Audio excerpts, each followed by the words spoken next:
इस वीडियो में आपको इस पाठ में आए प्रश्नों के लिखित उत्तर मिलेंगे। नमस्कार सभी को, हिंदी कला केंद्र में आपका स्वागत है। अगर आप इस चैनल पर नए हैं तो पहले इसको सब्सक्राइब करें व बेल आइकन को दबाना ना भूलें ताकि नए वीडियो का नोटिफिकेशन सबसे पहले आपको मिले। आषाढ़ का पहला दिन। बच्चों, इस कविता को हमने इसके भाग 1 में पढ़ा व समझा था। अब इस कविता के अभ्यास प्रश्नों को देखते हैं। पाठ से किसान को बादलों का इंतजार क्यों रहता है? किसान को बादलों का इंतजार रहता है क्योंकि इससे वह अपने खेत सींचकर फल, सब्जियां व अनाज पैदा करता है। अगर बारिश नहीं होगी तो तेज गर्मी से उसकी फसलें जल जाएंगी, जिनसे वह पूरे संसार को खाना देता है व अपनी आजीविका कमाता है। कवि को वर्षा होने पर किसान की याद क्यों आती है? कवि को वर्षा के समय किसान की याद आती है क्योंकि किसान की खेती से ही हम सबका पेट भरता है। अच्छी वर्षा होगी तभी किसान बढ़िया अनाज व सब्जी उगाएगा, जिससे पूरे विश्व के लोगों का पेट भरेगा। कवि ने किसान की तुलना चातक पक्षी से क्यों की है? तो बच्चों, यहाँ चातक पक्षी पपैया है, तो ऐसा कहा जाता है कि ये पक्षी केवल स्वाति नक्षत्र में होने वाली वर्षा का ही जल पीता है। तो इसकी तुलना कवि ने किसान के साथ क्यों की है? कवि ने किसान की तुलना चातक पक्षी से की है क्योंकि जैसे चातक पक्षी स्वाति नक्षत्र में होने वाली वर्षा का जल ही पीता है, अन्यथा प्यासा रह जाता है, उसी प्रकार किसान भी अपनी फसल व धरती की प्यास बुझाने के लिए वर्षा का ही इंतजार करता है। वर्षा के बिना किसान की फसल व धरती दोनों ही सूख जाती हैं। पाठ से आगे। कवि ने कविता में वर्षा ऋतु का वर्णन किया है। वर्षा ऋतु के बाद कौन सी ऋतु आती है, उसके बारे में अपना अनुभव बताओ। तो वर्षा ऋतु के बाद शरद ऋतु आती है। शरद ऋतु में सर्दी आती है, हल्की सर्दी आती है। उस समय तो बहुत अच्छा लगता है। गाजर का हलवा व मेवे के लड्डू खाने को मिलते हैं। फिर जब सर्दी बढ़ती जाती है तो उस समय बहुत से गर्म कपड़े पहनने पड़ते हैं। सूरज बहुत कम देर के लिए निकलता है, जिससे दिन भर कोहरा छाया रहता है। दूर का कुछ दिखाई नहीं देता। दिन छोटे व रातें लंबी हो जाती हैं। वर्षा ऋतु से पहले लोग क्या क्या तैयारियां करते हैं? तो वर्षा ऋतु से पहले लोग अपनी छतरियां व बरसातियां ठीक करवा लेते हैं। मकान में कहीं दरार हो तो उसकी मरम्मत करवा लेते हैं। रेनकोट व प्लास्टिक के चप्पल जूते ले आते हैं। अनाजों में कीड़ा न लगे इसलिए उसमें दवाई डालते हैं। उनमें से कुछ लोगों के बारे में जानकारी एकत्र कर सूची बनाओ। तो बच्चों, आपको इस तरह के लोगों की सूची बनानी है और ये लोग क्या तैयारी करते हैं वो आपको लिखना है, जैसे किसान, दुकानदार, आम जनता। पहला दिन। तुम अपनी कक्षा में जब पहले दिन आए थे तो उस दिन क्या क्या हुआ था? अपनी याद से अपने अनुभव को 10 वाक्यों में लिखकर दिखाओ। तो ये बच्चों, हर बच्चे का अपना अलग अनुभव होगा, तो आपको आपके साथ जो अनुभव हुआ वो लिखकर बताना है, क्योंकि पहला दिन लगभग सभी को याद रहता है। तो उस दिन आपके साथ क्या क्या हुआ वो सब लिखना है। जैसे उदाहरण के लिए, जब मैं पहले दिन कक्षा में आई तो एक अजनबी की तरह बैठी हुई थी। सभी बच्चे एक दूसरे से बातें कर रहे थे। हमारी अध्यापिका ने सबसे पहले मेरा नाम पूछा और सभी बच्चों से मेरा परिचय करवाया। अध्यापिका ने एक अच्छे विद्यार्थी को कहा कि वह अपनी कॉपियाँ मुझे दिखा दे ताकि मैं अपना बाकी का बचा हुआ काम पूरा कर सकूं। हमारी अध्यापिका बहुत अच्छी थी। लंच टाइम में मैंने पास बैठे साथी से बात शुरू की और अपना खाना साथ मिलकर खाया। मेरे सभी साथी धीरे धीरे मुझसे बात करने लगे। गेम्स पीरियड में हम साथ खेले। पहले दिन ही मुझे बहुत अच्छा लगा। तुम चाहो तो पहला दिन शीर्षक पर कुछ पंक्तियों की कोई कविता भी लिखकर दिखा सकते हो। तो ये बच्चों आपको पहला दिन शीर्षक लिखकर इस पर कविता लिखकर बतानी है। जैसे एक कविता मैंने बनाई है। पहले दिन जब मैं स्कूल पहुंचा, टीचर जी ने मेरा नाम था पूछा। बड़े प्यार से मुझे बिठाया, अच्छा अच्छा पाठ पढ़ाया। साथी भी थे मेरे सभी बहुत अच्छे, पढ़ने में सभी बढ़िया व मन के सच्चे।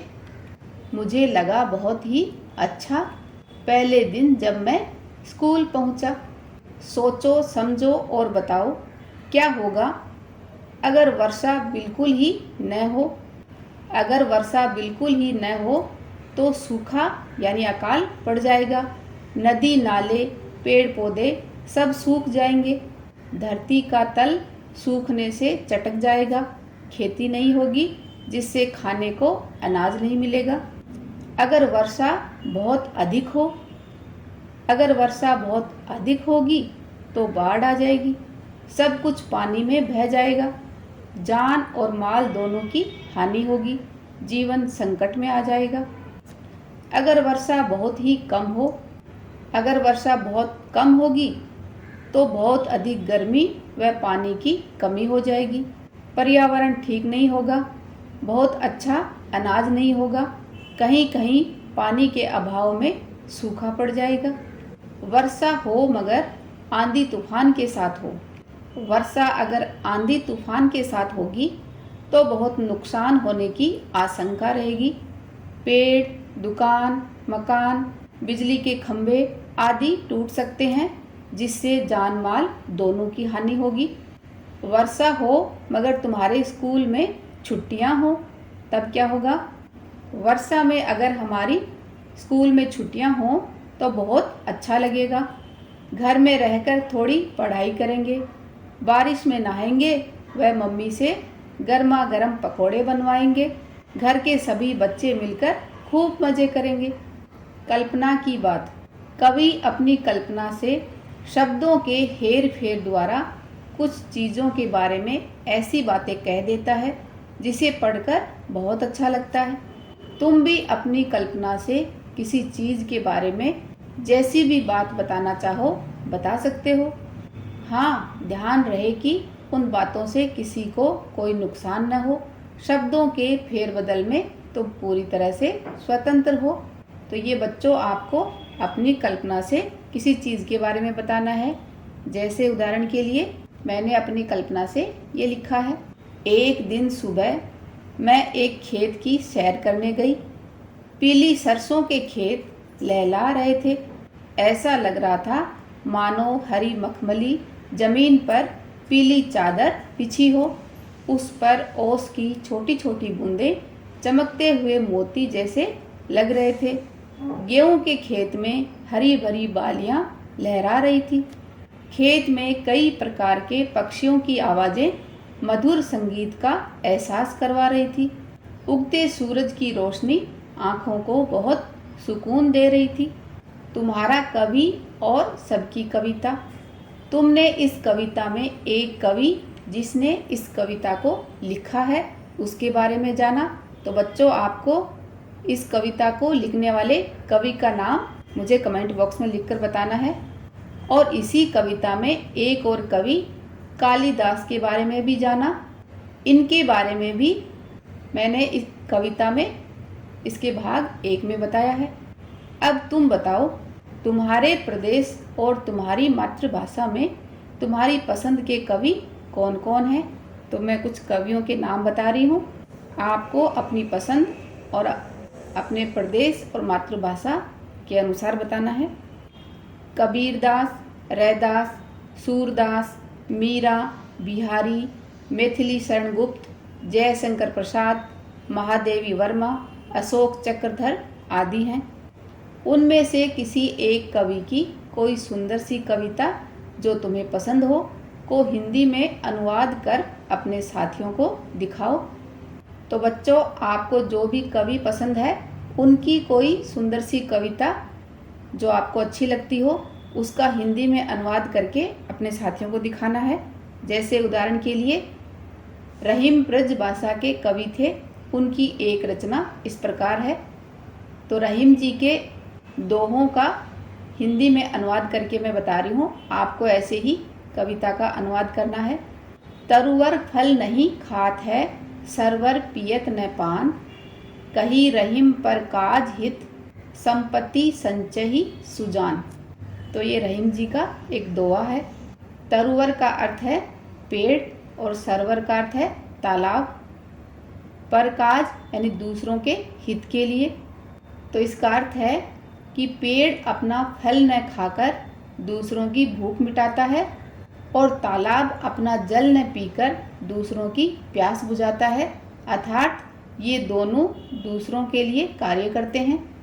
रहीम जी कहते हैं कि इसी तरह अच्छे व सज्जन व्यक्ति वो हैं जो धन का संचय अपने लिए न करके दूसरों की सहायता के लिए करते हैं। नमूने के अनुसार नीचे शब्दों के बदलते रूप को दर्शाने वाला नमूना दिया गया है। उसे देखो और अपनी सुविधा अनुसार तुम भी दिए गए शब्दों को बदलो। उदाहरण के लिए गिरना, इसका हमें बनाना है गिराना, गिरवाना। ऐसे ही उठना का उठाना, उठवाना। पढ़ना का पढ़ाना, पढ़वाना। करना का कराना, करवाना। फहरना का है फहराना, फहरवाना। सुनना का सुनाना, सुनवाना। बच्चों, इस कविता को एक बार फिर से पढ़ें व समझें।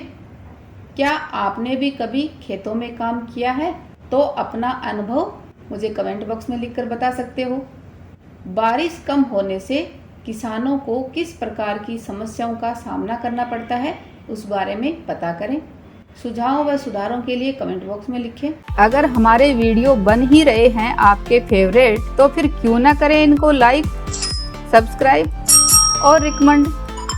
हमें और बेहतर बनाने के लिए आप कर सकते हैं कमेंट। धन्यवाद।